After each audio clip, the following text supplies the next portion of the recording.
బౌద్ధాన్ని ఆచరించే థాయిలాండ్లో గురువారం నుంచి స్వలింగ వివాహాలని చట్టబద్ధం చేశారు. దీంతో ఒక్కరోజే థాయిలాండ్ వ్యాప్తంగా వందలాది స్వలింగ వివాహాలు జరిగాయి. దీంతో ఆసియాలో స్వలింగ వివాహాలకి థాయిలాండ్ స్వర్గధామంలా మారింది.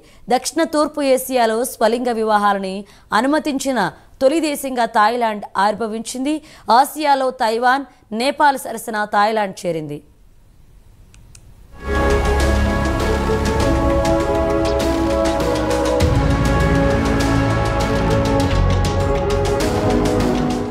నేటి నుంచి స్వలింగ వివాహాలను థాయిలాండ్లో చట్టబద్ధం చేశారు. స్వలింగ వివాహాల అనుమతి కోసం దశాబ్దాలుగా ఎదురుచూస్తున్న జంటల కళ నెరవేరింది. స్వలింగ సంపర్కులకి అత్యంత అనుకూలమైన దేశంగా థాయిలాండ్ని విదేశీయులు పరిగణిస్తారు. దశాబ్దానికి పైగా స్వలింగ వివాహాలపై పెద్ద ఎత్తున ప్రచారం చేశారు. థాయిలాండ్ ప్రధాన ఆదాయ వనరు టూరిజం. ఆ దేశ ఆర్థిక వ్యవస్థ టూరిజంపైనే ఆధారపడి ఉంది. ఎల్జీబీటీక్యూ టూరిస్టుల గమ్యస్థానంగా థాయిలాండ్ని మార్చాలని ప్రణాళికబద్ధంగా సిద్ధం చేస్తున్నారు.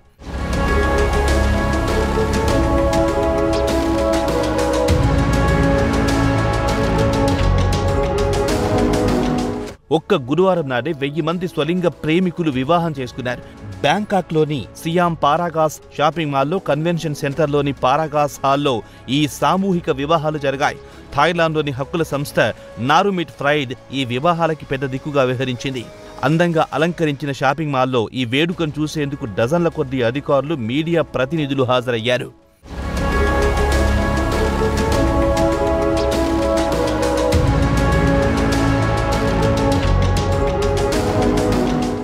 జంటలకి సంబంధించి అన్ని రకాల పత్రాలను పరిశీలించిన తర్వాత వారి వివాహాలను రిజిస్టర్ చేసేందుకు అధికారులు అనుమతించారు. పెళ్లి చేసుకున్న జంటలు ఆనందాన్ని వ్యక్తం చేశాయి. బౌద్ధాన్ని ఆచరించే థాయిలాండ్లో ఇలాంటి సామాజిక సమస్యలపై సానుకూలంగా స్పందించడం పట్ల హర్షాతిరేకాలు వ్యక్తమవుతున్నాయి. థాయిలాండ్ ప్రధాని పెటంథాన్ షినవత్రా గత వారమే స్వలింగ దంపతులతో కలిసి ఫోటోషూట్లో పాల్గొన్నారు.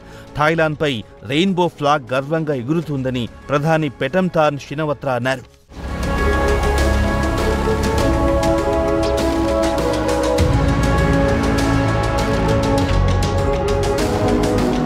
స్వలింగ వివాహాలకి చట్టబద్ధత లభించడంతో foundation of transgender alliance for human rights సంస్థ మరో అడుగు ముందుకేసింది. ట్రాన్స్జెండర్లు తమ లింగ గుర్తింపుని చట్టబద్ధంగా మార్చుకునేందుకు అనుమతించాలన్న ఉద్యమం ప్రారంభిస్తామని ఆ సంస్థ తరపున న్యాయవాది హువా తెలిపారు. థాయిలాండ్లో మొత్తంగా 3,14,000 మంది ట్రాన్స్జెండర్లు నివసిస్తున్నారని లెక్కలు చెబుతున్నాయి. స్వలింగ వివాహాలని మెట్టుగా వాడుకుని లింగ గుర్తింపు హక్కును సాధిస్తామని foundation of transgender alliance for human rights సంస్థ ప్రకటించింది.